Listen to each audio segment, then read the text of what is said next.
Hey, family. We just want to take a moment to say thank you, thank you, thank you for your time, your patience, and your energy. We love you, we love you, we love you. We have been dealing with some microphone issues, and it's probably a user fault, nothing more, nothing less. And the user will be me. You ain't got to laugh. But if you wanted to, you can. And I'm okay with that. It's a good giggle. But what we're doing is we're breaking week 6. This is the last week in our series, Breaking Free from Fear. We want to give you guys the opportunity to check in on our page. We have a page, y'all. We have a podcast page. We would love for you to go check it out.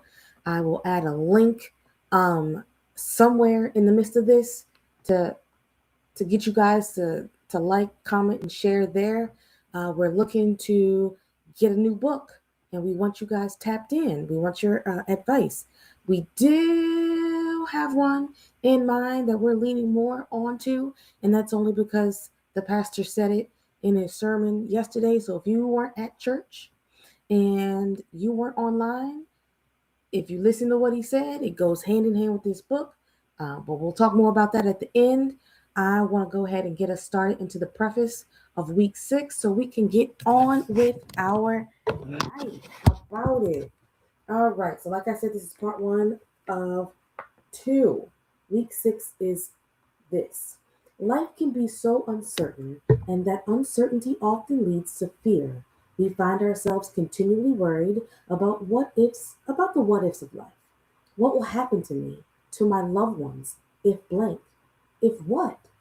We could all fill in the blanks with our own ifs, couldn't we? But are we to live in fear of what our lives may bring between now and death? In anxiety about what the future holds? Are we to get caught up in the roller coaster of excitement and dread, with our emotions determined by what's happening around us, what we're experiencing, and what we're told is coming? As we began our study, we asked ourselves the question Jesus asked his disciples: why are you afraid? Then we looked at who God is, the truth about him and his son, and what brings confidence as we believe his promise, I am with you. We explore a little of what it is to know and to trust the one who is present with us in every storm. In the third week of our study, we looked at the one fear that subdues and conquers all other fears, the fear of the Lord. In week 4, we looked at how to overcome the fear of man that threatens to hold us captive. Then last week, we looked at what we can deal with the fear of death, or how we can deal with the fear of death. I'm sorry. This week, we want to see practically how a person can conquer the fear of uncertainty, as well as anxiety about matters of daily life by living moment by moment in the fear of the Lord. May God use it in the moment. May God use it in such a way that you find yourself living life on a higher plane, walking confidently with the light of life. John 8:12. God never intends for people to walk in darkness. Darkness is the womb for which fear is born. We're going to read Isaiah 50:10, Psalms 27, 1 through 3, and John 8:12 aloud. And then we're going to underline every pronoun: who, you, him, me, my, I, and them. And we're going to draw a semicircle over every occurrence of the word darkness. And we're going to draw a jagged circle around the phrase fear the Lord and fear and dread. So in Isaiah 50, 10, it says, who among you fears the Lord and obeys the voice of the servant?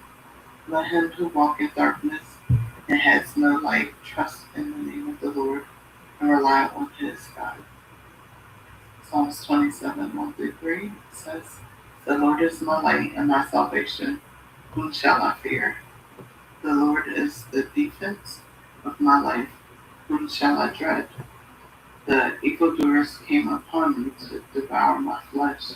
The adversaries and my enemies, they stumbled and fell. For a host of encampment against me, my heart will not fear. The war rises against me. In spite of this, I shall be confident.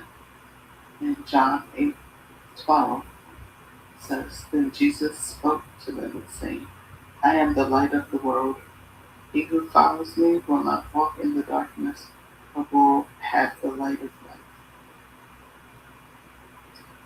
life.